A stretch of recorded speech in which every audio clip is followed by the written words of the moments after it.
বিজেপিয়ে 400 আসন লাভ কৰিম বুলি কৰি অহা দাবীৰ প্ৰতিক্ৰিয়া আপৰ ৰাষ্ট্ৰীয় মুখপাত্ৰ জেছমিন শাহৰ। জেছমিন শাহে কি মন্তব্য কৰিছে এবাৰ আপোনালোকলৈ আগবঢ়াইছে। कहीं ना कहीं 400 प्लस बोल रहे हैं तो अब लोग ही उनसे सवाल पूछ रहे हैं कि 400 तुम्हें क्यों चाहिए सीट? क्या संविधान को ख़त्म करना चाह रहे हो? क्या जैसे पुतिन ने रशिया में चुनाव ख़त्म कर दिया था, आपको पता है नॉर्थ कोरिया और रशिया अपने आप को डेमोक्रेसी बोलते हैं लेकिन चुनाव नहीं होता है। तो मेरे ख्याल से मोदी जी और अमित शाह जब कहते हैं 400 पार तो उनके मन में यही प्लान है कि अब तो चुनाव ही करने की क्या जरूरत, हमको पता है क्या है, देश की जनता से क्यों पूछना। तो यही सारे मेरे ख्याल से इनके इरादे हैं, इसलिए 400 पार। लेकिन ये सपने की बात है। अब जो रियलिटी है देश में बदल चुकी है, देश की जनता जान चुकी है और देश की जनता के पास एक ऑल्टरनेट विजन है। मोदी जी को जितना करना था 10 साल में कर दिया ना, 10 साल कम नहीं होते हैं, लेकिन 10 साल में जिस व्यक्ति ने अपना एक भी गारंटी पूरी नहीं करी है, सब के सब जुमले निकले हैं, तो फिर अब मेरे ख्याल से दूसरी विजन को, अरविंद केजरीवाल और इंडिया अलायंस की विजन को अपनाने का मौका आ गया।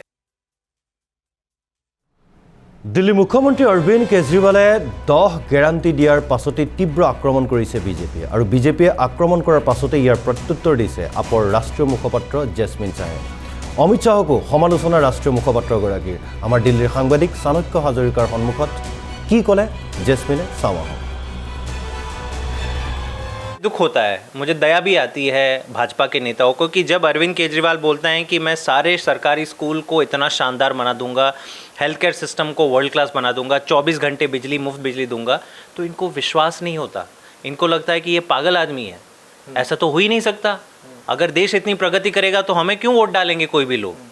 तो उनका दुख, उनकी पीड़ा वहाँ से है कि ऐसा आज भारत को एक नेता मिला है जो एक सपना दिखा रहा है कि भारत को कैसा देश होना चाहिए। शिक्षा, स्वास्थ्य, बिजली, पानी में हमें अव्वल नंबर होना चाहिए, जीरो टॉलरेंस टू करप्शन होना चाहिए। भाजपा ये सोच ही नहीं सकती, इसलिए उनको लगता है कि ये सारे लोग पागल हो गए। अमित शाह जी कंफ्यूज्ड हैं थोड़ा। उनको लगता है आम आदमी पार्टी केवल आम आदमी पार्टी जहाँ पे लड़ रही है उसके लिए मैनिफेस्टो जारी कर रही है। नहीं, हमारी गारंटी इंडिया अलायंस की गारंटी है।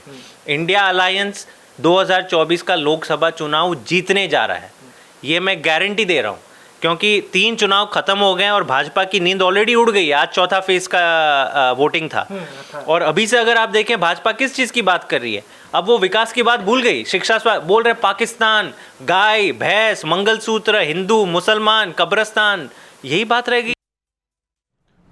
বহু বিস্ফোৰক অভিযোগ আনিছে জেছমিনে। দিল্লী আৰু পাঞ্জাবত ক্লিন সুইপ কৰিব ইণ্ডিয়া এলায়েন্সে। এনবি নিউজৰ কেমেৰাৰ সন্মুখত এই দাবীও কৰিলে আপৰ ৰাষ্ট্ৰীয় মুখপাত্ৰ জেছমিন শাহে।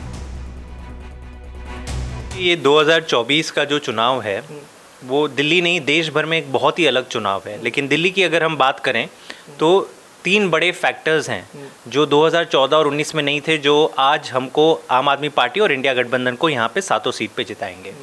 पहला, 2014 और 19 में लोगों ने एक उम्मीद के कारण मोदी जी को वोट दिया था।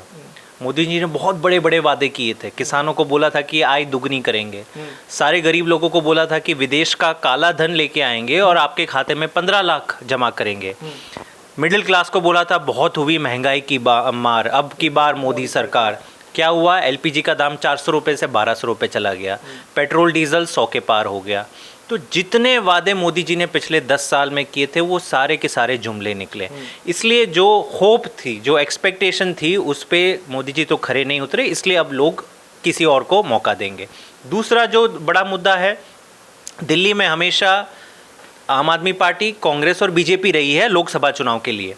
अब पिछले 2 चुनावों में कोई गठबंधन नहीं था तो ऑपोजिशन का वोट डिवाइड हो गया था। लेकिन ये टाइम पहली बार हम गठबंधन के जरिए दिल्ली में लड़ रहे हैं। आम आदमी पार्टी और कांग्रेस का अलायंस है, 4 सीट में हम लड़ रहे हैं, 3 में कांग्रेस।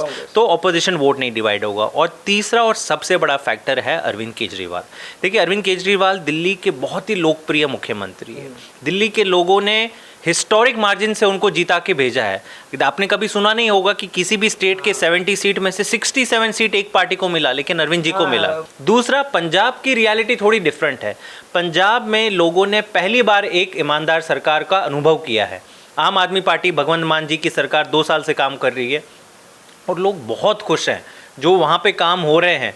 बिजली फ्री हो गई है, शिक्षा और स्वास्थ्य में बहुत बड़े काम हो रहे हैं, पानी पहुँच रहा है खेतों में, कैनाल का वाटर पहुँच रहा है जो 40 साल से नहीं पहुँचा था। तो इतने बड़े बड़े काम हो रहे हैं, उनके कामों पर मोहर लगाएगी पंजाब की सरकार। वहाँ पे हम 13-0, हमारा नारा ही है 13-0, 13-0 से कम कुछ नहीं एक्सपेक्टेड है, तो वहाँ पे 13-0 और यहाँ पे 7-0।